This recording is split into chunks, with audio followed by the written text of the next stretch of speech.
नमस्कार दोस्तों, आज हम यूरोप के एक देश हंगरी के बारे में पढ़ने जा रहे हैं। हंगरी जिसका राजधानी क्या है? बुडापेस्ट। बुढ़ा हो गया तो पेस्ट यूज नहीं करना चाहिए, इसको कहते हैं हंगरी। हंगरी हंगरी का राजधानी है बुडापेस्ट। कोई कोई बुढ़ा नहीं लिखते हैं, बुडापेस्ट लिखा जाता है। Budapest, Budapest.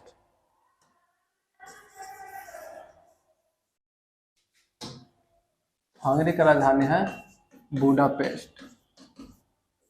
बुडापेस्ट। यहाँ पर हम बताएं कि राजतंत्र चलता था, जो कि मेटरनिक का ही हस्तक्षेप था। मेटरनिक यहाँ पर शासन चला करता था। मेन रूप से हंगरी जो एक स्वतंत्र देश बना है वह विश्व युद्ध के बाद ही बना है, सेकेंड वर्ल्ड वॉर के बाद।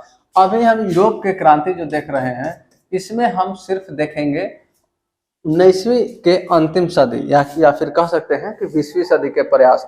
क्योंकि प्रथम विश्व युद्ध जब हम लोग पढ़ेंगे 1914 से 18 तक, इसके बाद ही यह सब देश पूरी तरह से स्वतंत्र हो चुका होता है।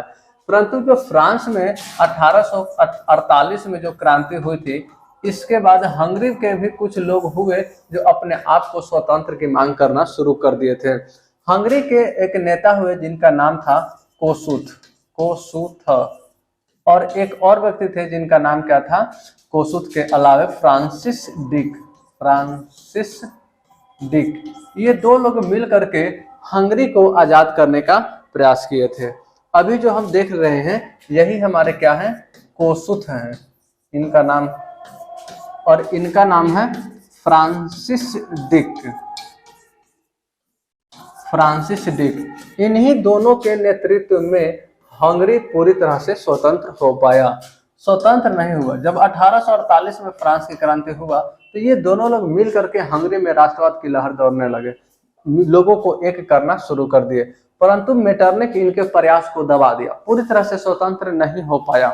तो इसके बाद यहाँ पर कुछ 1848 में जो क्रांति हुई फ्रांस में की क्रांति, जो हमारा देखे थे कि फ्रांस में पढ़ लिए, इसके बाद जो बिजी हो गया मेटरनिक बाकी के देशों में हस्तक्षेप करने के लिए, तो यहाँ के लोगों को कुछ अधिकार दे दिया ताकि ये लोग भविष्य में आगे चल करके आवाज नहीं उठाए मेटरनिक के खिलाफ।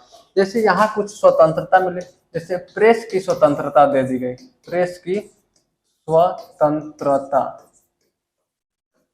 की स्वतंत्रता मिले ताकि ये लोग जो है अपने आप को ज्यादा विरोध मेटरनिक को नहीं कर पाए। इनको कुछ व्यक्तिगत स्वतंत्रता भी प्रदान कर दिया गया, और इनको जो है जो डाइट होता था उसमें प्रतिनिधि के रूप में कुछ शामिल कर लिया गया। एक पूरी तरह से स्वतंत्र देश, संप्रभुत्व देश नहीं बनाया गया हंगरी को। तो इस वजह से यह बाकी जो देश पूरी तरह से स्वतंत्र बनता है वह 1939 जो 45 तक जो युद्ध चलता है, उस युद्ध के बाद यह पूरी तरह से स्वतंत्र देश बन पाता है हंगरी। इसके यहाँ तक हम यूरोप के देश में जो देश के बारे में भी पढ़े, यह मुख्य रूप से यूरोप के क्रांति या यूरोप के राष्ट्रवाद में पढ़ने के लिए आता है। बाकी जो हम अगला जो सीरीज पढ़ेंगे वह रूस देश के बारे में देखने वाले हैं, बोल्शेविक क्रांति के बारे में, जो कि एक अलग चैप्टर का ही रूप ले लेगा।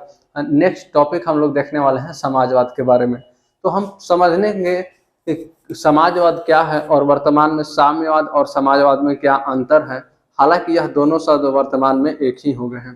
तो बाकी का वीडियो जो आप नहीं देख पाए हैं, पूरी तरह से शुरू से आप देख लीजिए, तो आपको एक विश्व युद्ध का आधार दिमाग में बन जाएगा। जो भी हम वीडियो डालेंगे वह आपको पूरी तरह से समझ में आने वाला है।